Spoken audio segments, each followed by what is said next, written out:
អូនជាអូនដែលត្រូវបាត់មករੂនឹងអនុសាកន្លងក្បែរបានត្រឹមនេះជាប់ក្នុងសូរបណ្ដៃសន្យាអ្នកណាកុំដល់ពេលនេះភាពរីករាយបងកំពុងមានគឺគ្មានរូបអូនគឺអូនជាអូនដែលត្រូវឈឺចាប់រីរៃ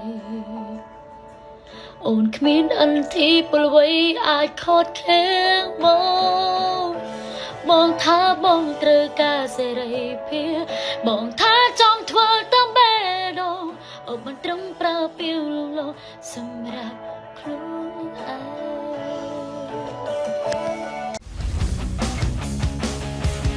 លេងកំសាន្តជាមួយនឹងបេត7 បេដងរាល់ថ្ងៃឱកាសឈ្នះរង្វាន់ធំទ្វេដងតោះទាញយកឥឡូវនេះរង្វាន់ជាច្រើនកំពុងរង់ចាំអ្នក